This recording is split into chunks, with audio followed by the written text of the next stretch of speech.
नमस्कार. आज आपण बोलणार आहोत बुधभूषणम बद्दल. काय आहे हे नाव? बुधभूषणम म्हणजेच विद्वानांचा अलंकार. नावावरूनच कल्पना येते नाही का की या ग्रंथात किती मोठं ज्ञान दडलेलं असेल. चला आज याच ग्रंथाबद्दल जाणून घेऊया. आता बघा, छत्रपती संभाजी महाराज म्हटलं की आपल्या डोळ्यासमोर काय उभं राहतं? एक पराक्रमी योद्धा, हातात तलवार, डोळ्यात स्वराज्याचं तीज. बरोबर ना? पण थांबा, ह्या प्रतिमेच्या पलीकडेही त्यांचे एक वेगळंच रूप आहे. एक असं रूप जे त्यांच्या तलवारीतून नाही तर त्यांच्या लेखणीतून समोर येतं. तर मग चला याच दोन वेगवेगळ्या पैलूंचा आपण आज शोध घेऊया. म्हणजे विचार करा, एकच व्यक्ती, एकीकडे महान योद्धा आणि दुसरीकडे तितकाच महान लेखक. हे कसं शक्य आहे? पाहूया तर. आपल्याला सगळ्यांनाच माहिती आहे की छत्रपती संभाजी महाराज म्हणजे मराठा साम्राज्याचे दुसरे छत्रपती. त्यांचं शौर्य, त्यांचं धाडस, स्वराज्यासाठी त्यांनी केलेलं समर्पण, अरे हे सगळं तर इतिहासाच्या पानावर सुवर्ण अक्षरात लिहिलेलं आहेच. पण खरी उत्सुकता इथेच तर आहे, जे हात तलवार चालवतात तेच हात जेव्हा लेखणी उचलतात तेव्हा काय घडत असेल? त्यांच्या विचारांचं जग कसं असेल? आणि याच प्रश्नाचं उत्तर आपल्याला त्यांच्या एका महान ग्रंथामधून मिळतं. आणि तो ग्रंथ आहे बुधभूषणम. हो, हे फक्त एक पुस्तक नाहीये, हे आहे ज्ञानाचं एक अनमोल आभूषण, एक दागिना.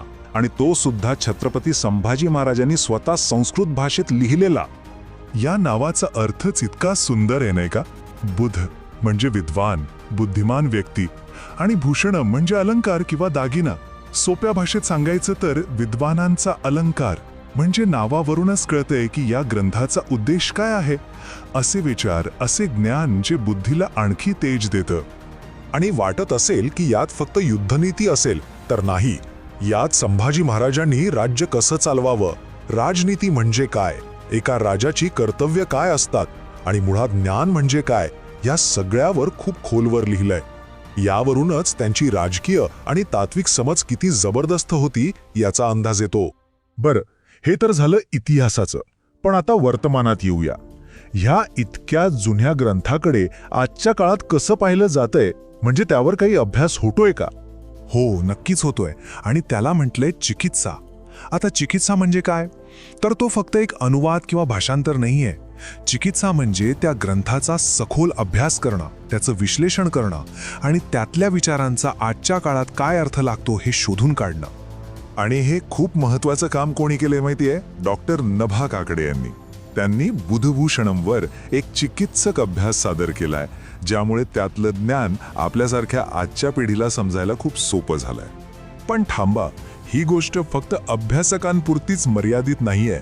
हे ज्ञान प्रत्येकापर्यंत पोचायला हवं, नाही का? आणि याच विचारातून एक मोठी चळवळ उभी राहिली आहे. या चळवळीचं नेतृत्व करताय ई साहित्य प्रतिष्ठान.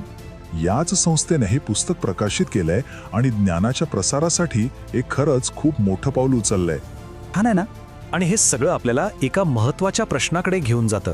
विचार करा, छत्रपती संभाजी महाराजांचा हा एक पैलू जसा समोर आला, तसे आपल्या इतिहासात अजून कितीतरी अज्ञात पैलू असतील, नाही का? कितीतरी अशी लपलेली रत्न असतील ज्यांचा शोध घेणं अजून बाकी आहे. काय वाटतं?